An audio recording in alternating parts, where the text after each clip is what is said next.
Hello दोस्तों, good morning. Welcome to my channel Manpasand study classes. दोस्तों, आज हमारा सीडीपी का 32वां लेसन है, जिसमें हम व्यक्तित्व मापन की विधियों के बारे में पढ़ेंगे। दोस्तों, इससे पहले मैंने सीडीपी 29, 30 और 31 में व्यक्तित्व से संबंधित लेक्चर को प्रोवाइड करा चुका हूं। यदि वो आपने नहीं देखा है तो मेरे सीडीपी 29, 30 और 31 वाला वीडियो देख ले। आपको व्यक्तित्व से संबंधित जितनी भी जानकारी चाहिए थी सब मिल जाएगी। आज हम व्यक्तित्व मापन की विधियां यानी किस तरह से हम व्यक्तित्व को मेज़र कर सकते हैं उसके बारे में पढ़ेंगे। तो चलिए बिना देर किए हम लोग अपना क्लास कंटिन्यू करते हैं। दोस्तों, इससे पहले मेरा एक रिक्वेस्ट है, यदि आप चैनल पर नए हैं तो मेरे चैनल को सब्सक्राइब कर ले। आपको बहुत ही फ़ायदा होने वाला है यदि आप शिक्षक बनना चाहते हैं तब।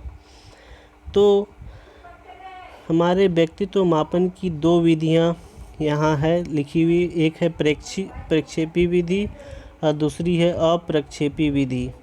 तो प्रक्षेपी विधि के बारे में हम अभी पढ़ेंगे, उसके बाद में अप्रक्षेपी विधि के बारे में पढ़ेंगे। तो प्रक्षेपी विधि देखते हैं कि क्या है प्रक्षेपी विधि। तो प्रक्षेपी विधि जो है, शब्द का सर्वप्रथम प्रयोग जो किया था, प्रक्षेपी शब्द का सर्वप्रथम प्रयोग सिगमंड फ्रायड ने किया था। इस विधि में अचेतन मन का अध्ययन किया जाता है।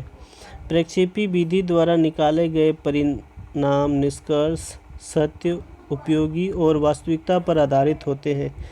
इसमें व्यक्तित्व मापन के लिए चित्रों, आकृतियों तथा उद्दीपक वस्तुओं को काम में लाया जाता है। तो प्रक्षेपी विधि जो है वो सत्य पर, निष्कर्ष पर और वास्तविकता पर आधारित होता है, और व्यक्तित्व मापन के लिए चित्र, आकृति और उद्दीपक वस्तु को काम में लाया जाता है। तो प्रक्षेपी विधि में क्या क्या है हम लोग देखेंगे। निम्नलिखित है, 4 विधि है प्रक्षेपी का। पहला है आईबीटी, जिसे इंक ब्लैट टेस्ट या स्याही धब्बा परीक्षण कहते हैं। आईबीटी शॉर्ट फॉर्म है।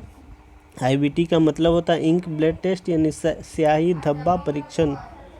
यह परीक्षण हरमन रोसा द्वारा दिया गया था। आईबीटी जो टेस्ट था वो परीक्षण जो किया था हरमन रोसा द्वारा किया गया था। अतः इस परीक्षण को हम लोग रोसा स्याही धब्बा परीक्षण भी कह सकते हैं। हरमन रोसा स्विट्जरलैंड के मनोवैज्ञानिक थे। यह परीक्षण इस प्रकार है, इसमें 5 जो कार्ड होते हैं वो काले और सफ़ेद रंग के होते हैं। काला सफ़ेद जो उसमें 5 कार्ड होते हैं। 2 कार्ड जो होते हैं काले वो भूरे रंग के या लाल कार्ड भी लाल रंग के भी हो सकते हैं, और जो 3 कार्ड है वो विभिन्न रंग के हो सकते हैं। तो टोटल कार्डों की संख्या कितनी हो गई? 5, 2, 7 और 3, 10। यानी टोटल जो कार्ड है वो 10 होती है, जिसमें से 5 काले सफ़ेद कार्ड, 2 काले और भूरे कार्ड और 3 विभिन्न रंगों के कार्ड होते हैं। अब इन कार्डों को बच्चों को दिखाया जाता है। जिस बच्चों का परीक्षण यानी होना है उस बच्चों को दिखाकर कहा जाता है कि बताओ बच्चों, इस कार्ड में आपको किस चित्र यानी कैसी आकृति दिखाई देती है। तो बालक का जो उत्तर होता है उसी के आधार पर व्यक्तित्व का निर्धारण किया जाता है। बालक यदि कहेगा कि इसमें हमको शेर दिखाई दे रहा है तो उसका व्यक्तित्व भी शेर की आकृति, शेर की तरह माना जाता है। यदि वो कहेगा कि मुझे इसमें बकरी दिखाई दे रही है तो बालक का जो व्यक्तित्व है बकरी के टाइप का माना जाता है। यह जो परीक्षण होता है वह 13 वर्ष से 19 वर्ष के बालकों के लिए है। यह परीक्षण आईबीटी परीक्षण के जो प्रतिपादक थे वो हरमन रोसा थे। हम लोग याद रखेंगे। प्रक्षेपी विधि में पहला देख चुके आईबीटी। दूसरा देखते हैं टीएटी। टीएटी का मतलब फुल फॉर्म होता है थीमेटिकल परसेप्शन टेस्ट, यानी प्रासंगिक अंतर्बोध परीक्षण या विषय आत्मबोध परीक्षण। ये जो टीएटी परीक्षण है, थीमेटिक परसेप्शन टेस्ट, यह परीक्षण मॉर्गन एवं मुर्रे द्वारा 1935 में दिया गया था। यह परीक्षण इस प्रकार है, जो परीक्षण है वो इस प्रकार है। इसमें कार्ड की संख्या जो होती है वो 31 होती है। 31 कार्ड निम्नलिखित प्रकार से बटे हुए हैं। 10 जो कार्ड हो उसमें पुरुष के चित्र बने होते, 10 कार्ड पर महिला के चित्र बने होते और 10 कार्ड पर महिला पुरुष दोनों के चित्र बने होते हैं तथा 1 कार्ड खाली होता है। तो टोटल कार्ड 31 हो गया। 10 पर पुरुष के, 10 पर महिला के और 10 कार्ड पर पुरुष और महिला दोनों के, और 1 कार्ड ब्लैंक होता है या खाली होता है। जिस बालक का परीक्षण करना होता है उस बालक को 30 कार्ड दिखाने के बाद खाली कार्ड पर मतलब जो ब्लैंक कार्ड होता है एक है, उस पर कहानी लिखना होता है तथा बालक का 5 मिनट का समय दिया जाता है। बालक का कहानी में जिस शब्द, वाक्य, विचार, संवेगों, रुचियों, आदतों, प्रवृत्तियों का प्रयोग किया जाता है, जैसे उसने खाली कार्ड में अपना जो प्रयोग शब्द जिस प्रकार से किया है, आदत, प्रवृत्ति जो लिखा है, मनोवैज्ञानिक उसी का अध्ययन करके व्यक्तित्व की घोषणा करते हैं। मतलब उसी शब्दों को देखकर जो है मनोवैज्ञानिक उसकी व्यक्तित्व का परीक्षण करते हैं या व्यक्तित्व की घोषणा करते हैं। यह परीक्षण 14 वर्ष से अधिक उम्र के बालकों के लिए किया जाता है। यह 14 वर्ष से अधिक उम्र के बालक के लिए किया जाता है। हम लोग इसे याद रखेंगे। आगे चलते तीसरा जो है प्रक्षेपी में वो है CAT। CAT का फुल फॉर्म क्या है? चिल्ड्रन अपरसेप्शन टेस्ट, यानी बाल संप्रत्यय बोध परीक्षण, जिसे बाल अंतर्बोध परीक्षण भी कहते हैं।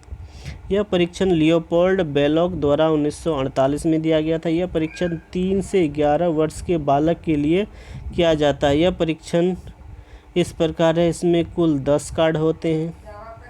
इन कार्डों पर विदेशी